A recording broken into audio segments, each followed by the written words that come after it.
என்னடா சரோ வரல? நீங்க வராம அண்ணி அனுப்ப மாட்டேன்னு சொல்லிட்டாங்க. சரோ அனுப்பிச்சிடுவாங்கன்னு நினைச்சேன். நீங்க அப்படி நினைப்பீங்கண்ணே. மாமாவோட அபிப்பிராயம் வேற மாதிரில இருக்கு. விரட்டி விட்டது புருஷன் கூப்பிட போறது மச்சினான்னு கேட்கிறாரு. சரிதானே? இதுல என்னடா கௌரவம் பார்க்க வேண்டியிருக்கு? அனுப்பி வைக்க வேண்டியதானே? அண்ணே நீங்க எல்லாம் சொல்லுவீங்கண்ணே. நம்ம போன்னு சொன்ன உடனே அண்ணி போயிடணும், வான்னு சொடக்கு போட்டு கூப்பிட்ட உடனே திரும்பி வரணும். அவங்களும் மனுஷங்க தானே. அதாவது நம்ம ஒண்ணு புரிஞ்சுக்கணும். அண்ணி வந்து கதியத்து போயிடல. அவங்களுக்கு அப்பா இருக்காரு, கூட பிறந்தவங்க, மாமா, சொந்த பந்தம் எல்லாமே இருக்காங்கண்ணே. அதெல்லாம் இல்லைன்னு யாரடா சொன்னா? நீ நம்ம வீட்டு ஆளு தானே. உன் கூட அனுப்புறதுல என்ன பிரச்சனை? உங்களுக்கு இதுல எந்த பிரச்சனையுமே இல்லைண்ணே. அவங்க பாதிக்கப்பட்டவங்க. அவங்களுக்கு வேற மாதிரி தோணும். துரத்தினாலே போய் வான்னு கூப்பிட்டாதான் வரணும்னு அவங்க ஃபீல் பண்றாங்க. என்ன கேட்டா நானும் அப்படிதான் சொல்லுவேன். நீங்க போய் அண்ணியை கூட்டிட்டு வரதுதான் முறை. இதுல என்னென்ன யோசிக்கிறீங்க? உங்களுக்கு இதுல ஏதாவது கௌரவ பிரச்சனை இருக்கா? அதெல்லாம் ஒண்ணும் இல்லடா. அம்மா எதுக்கு ஒத்துக்கணுமே? அவளுக்கு என்ன அவளை தலைக்கணமான்னு கேட்பாங்க. அம்மா என்னைக்கு எதை கேட்கல. அம்மாவை பத்தி நீங்க ஏன் கவலைப்படுறீங்க? நீங்க போய் அண்ணியை கூட்டிட்டு வர வேண்டியதானே. எப்படிடா அம்மாவுக்கு தெரிஞ்சா பிரச்சனை வராது? தெரிஞ்சா தானே பிரச்சனை. தெரியாம போய் கூட்டிட்டு வாங்க. அப்படியா சொல்ற? ஆமாண்ணே. சரி ஒன்று செய்வோம். இன்னைக்கு நீ போவே இல்லை, அம்மா கிட்ட சொல்லிடு. நாளைக்கு நான் போய் கூப்பிட்டு வந்துடுறேன். சரி கடை கிளம்புறேன். சரி குளிச்சுட்டு வந்துடுறேன்.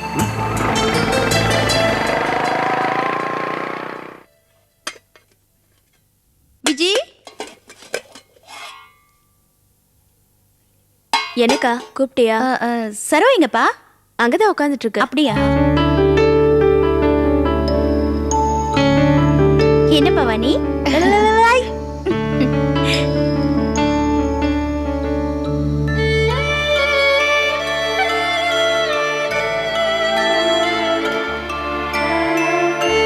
சரி, என்ன யோசிச்சுட்டு இருக்கேன்? ஒண்ணும் இல்ல.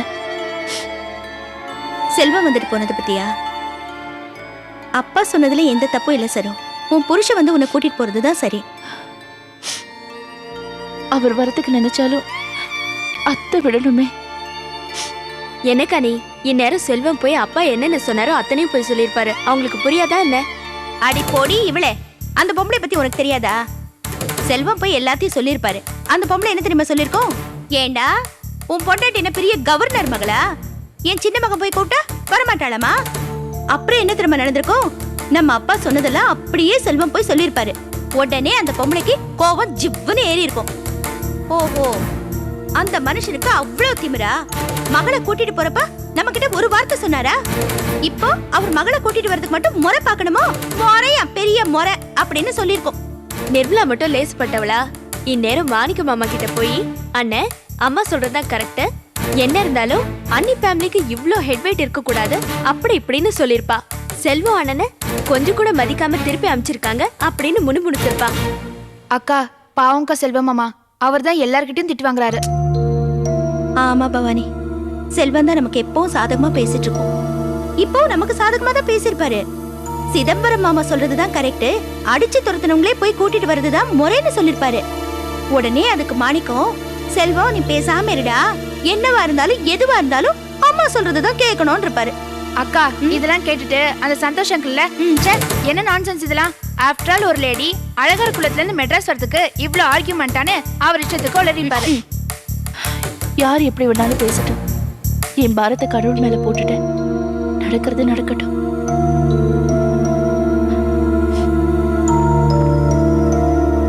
அப்பா, சரோவா அனுப்புறத பத்தி நீங்க என்ன முடிவு எடுத்திருக்கீங்க? என் முடிவு உங்களுக்கு தெரிஞ்சதானே. போன இடத்துல என் குழந்தைங்க சந்தோஷமா இருப்பாங்கன்னு நம்பிக்கை எனக்கு வர வரைக்கும் என் குழந்தைகள் நான் அனுப்ப தயாரா இல்லை. லீலா விஷயத்துலேயே தான் நடந்துச்சு. அவள் மாமனார் மாமியார்லாம் இங்கே வந்து இந்த மாதிரி தப்பு மறுபடியும் நடக்காதுன்னு சொன்ன பிறகு தான் நான் அனுப்பிச்சேன். சரோ விஷயத்துலேயும் அதே தான். மாணிக்க மாப்பிள்ளை இங்கே வந்து இனியும் அந்த மாதிரி தவறுலாம் நடக்காது, சரோவை சந்தோஷமாக வச்சுப்பேன்னு சொல்லி அவர் பேச்சில் எனக்கு நம்பிக்கை வந்த பிறகு தான் சரோ அனுப்புவேன். ஏன்னா போன இடத்துல என் குழந்தைங்க சந்தோஷமா இருக்கணும், அதுதான் எனக்கு முக்கியம்.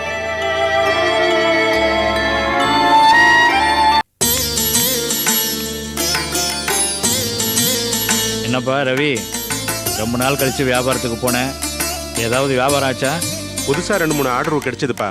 பழைய கலெக்ஷன் கூட 2 வந்துச்சு. பரவாயில்ல. பரவாயில்லையே. சரி நீ போய் குளிச்சுட்டு சாப்பிடு போ. சரி. லீலா, வாங்க வாங்க, இதெல்லாம் என்கிட்ட கொடுங்க. கணக்கு வழக்கெல்லாம் நான் பாத்துக்கிறேன். நீங்க வியாபாரத்தை மட்டும் கவனிச்சுக்கிட்டீங்கன்னா போதும். போய் முதல்ல குளிச்சுட்டு வாங்க. முதல்ல அதை என்கிட்ட கொடு. உட்காரு உட்காரு முதல்ல.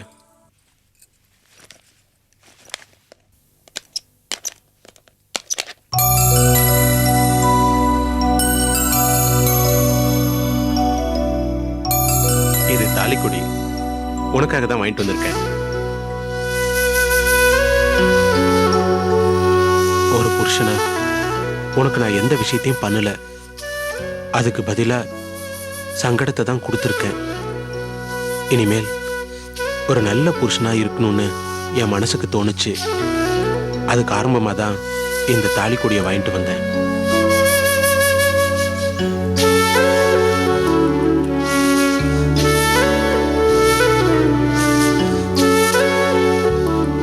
ஏலில, உனக்கு சந்தோஷம் தானே? ஏன் இப்படி கேக்குறீங்க? லேடிஸுக்கு பொதுவாகவே இந்த மாதிரி விஷயம்னா ரொம்ப பிடிக்கும். அதனால தான் சொன்னேன். இருக்கலாம், ஆனா எனக்கு சந்தோஷம் நீங்க தங்கத்துல எனக்கு தாலி செயின் வாங்கி கொடுத்தீங்கன்றதுக்காக இல்ல. அப்புறம் உங்க மனசுல ஒரு மாற்றம் வந்திருக்குங்க. என்ன சந்தோஷப்படுத்தணும்னு நீங்க நினைக்கிறீங்க பாத்தீங்களா? அதாங்க எனக்கு நிஜமான சந்தோஷம். எனக்கு மட்டும் இல்லைங்க, யாருக்குமே நம்ம மேல புருஷனோ பொண்டாட்டியோ அன்பும் அக்கறையும் காட்டுறாங்கன்ற எண்ணம் வந்தாலே அது எவ்வளவு சந்தோஷத்தை தரும் தெரியுமா? எனக்கு உன் மேல எப்பவுமே அக்கறை உண்டு லீலா. அந்த அக்கறையும் சந்தோஷமும் வெளியில தெரியாத அளவுக்கு என் சந்தேக புத்தி. வேணாம்,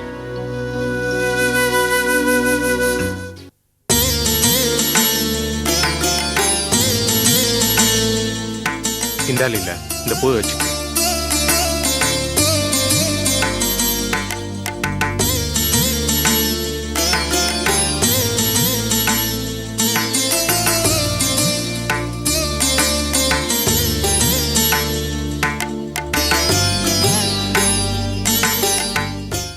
ஏண்டா ஞானசூன்யா, உங்ககிட்ட எதுக்குடா ஃபோன் நம்பரை கொடுத்தேன்?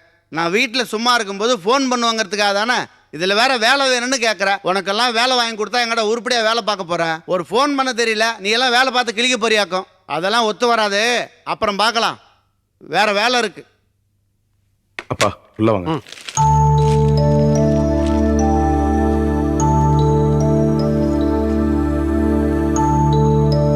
கோபி, என்ன விஷயம்பா? நாளை கால்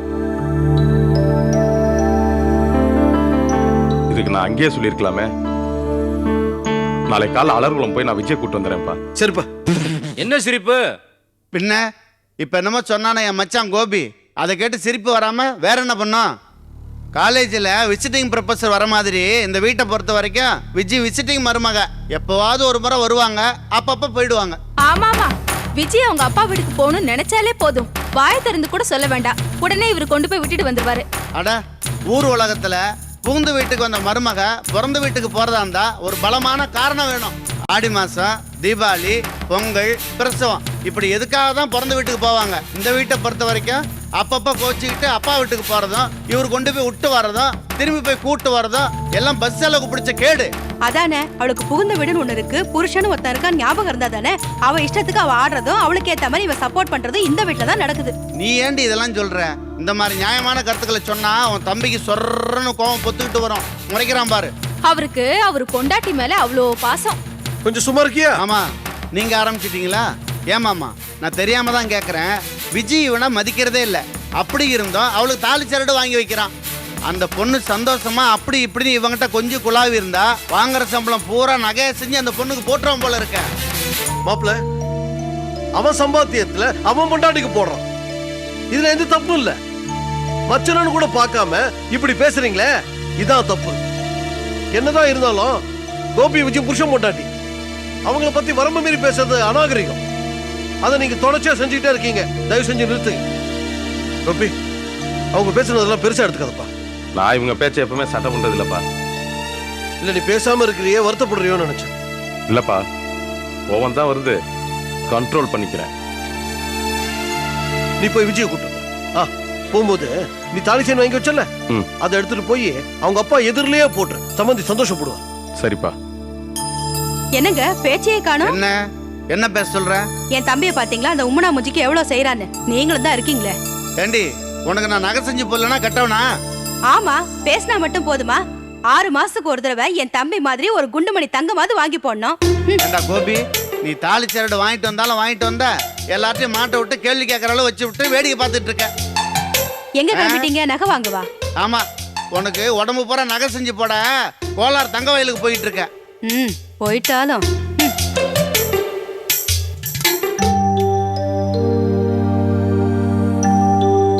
அண்ணே, அப்பா சொன்னதுல உள்ள அர்த்தம் உனக்கு புரியுதா? என்னையும் அக்காவையும் எங்க புருஷங்க எப்படியெல்லாம் வச்சு பார்க்கணும்னு ஆசைப்பட்டாரோ அத ஓ மூலமா விஜய்க்கு செய்ய ஆசைப்படுறாரு.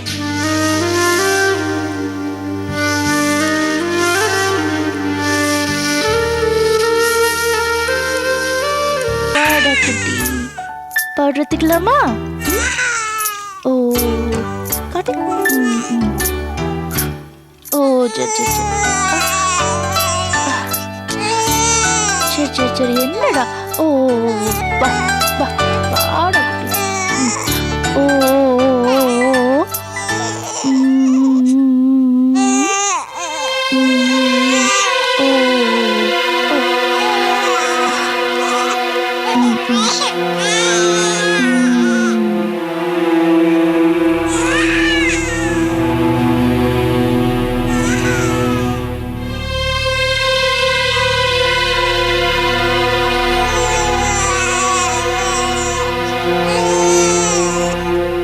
வாங்க மாமா. அக்கா வாங்க வாங்க மாமா. வாங்க, உள்ள வாங்க, உள்ள வாங்க, வாங்க உட்காருங்க.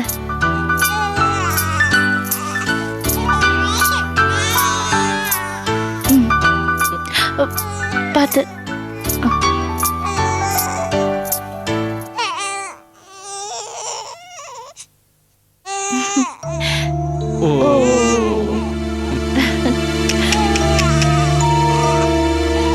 வாங்க, பரவாயில்ல.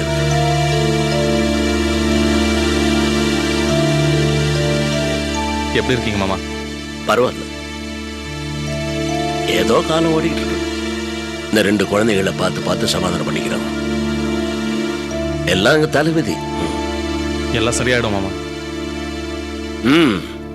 பாப்போம். அம்மா, நீங்க எப்படி இங்க திடீர்னு குழந்தைய பார்த்து போலான்னு வந்தீங்களா? இல்ல மாமா, சரோ கூட்டிட்டு போலான்னு தான் வந்தேன்.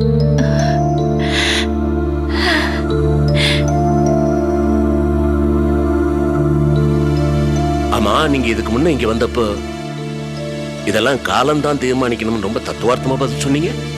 இல்ல மாமா, இப்படியே போயிட்டு இருக்கிறது சரியில்லைன்னு தோணுச்சு, அதான். ஆமா, இதுல சம்பந்தி அம்மாவுக்கு விருப்பம் தானே? ஆமா மாமா, எல்லாருமா சேர்ந்து முடிவெடுத்து தான் செல்வத்தை அனுப்பிச்சான். ஆனா நீங்க தான் சரோ செல்வத்தோட அனுப்ப முடியாதுன்னு சொல்லிட்டீங்களாமே. ஆமா மாப்பிள்ள, நான் சொன்னது வாஸ்தவம் தான். ஏன்னா சரோ உங்க வீட்டுல இருந்து விரட்டி விட்டது நீங்க, கூப்பிட வந்தது உங்க தம்பி. அதனால தான் செல்வத்தோட சரோ அனுப்புறது எந்த விதத்திலையும் சரியில்லைன்னு நான் நினைச்சேன். அதனால நான் மறுத்தேன். செல்வமும் ஏன் அப்படி சொன்னேன்னு புரிஞ்சுக்கிட்டாரு. அதான் இப்ப நான் வந்துட்டேன்ல, சரோ என் கூட அனுப்பி வைங்க. நீங்க வந்ததுல ரொம்ப சந்தோஷம் மாப்பிள்ள. எனக்கு என் பொண்ணு சீக்கிரம் புருஷன் வீட்டுக்கு போறதுல சந்தோஷம்தான். ஆனா சரோ உங்களோட அனுப்புறதுக்கு முன்னார செல்வத்துக்கிட்ட நான் கேட்க முடியாத, கேட்க கூடாத ஒரு கேள்வியை கேட்டே ஆகணும்.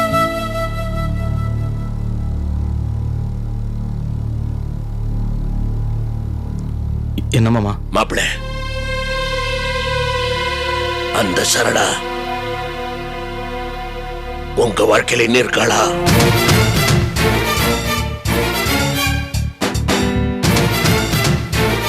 சொல்லுங்க மாப்பிள்ள.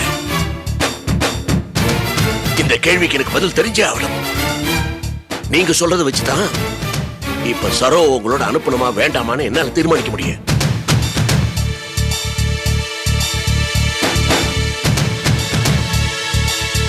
அதெல்லாம் எப்பவும் முடிஞ்சு போன கதை. முடிஞ்சு போன கதையா?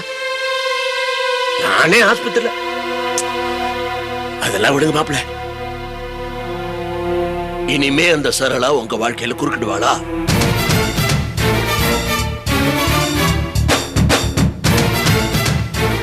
தயங்காம சொல்லுங்க மாப்பிள்ள. இந்த கேள்விக்கு தெள்ள தெளிவா உங்களோட பதில் எனக்கு தேவை.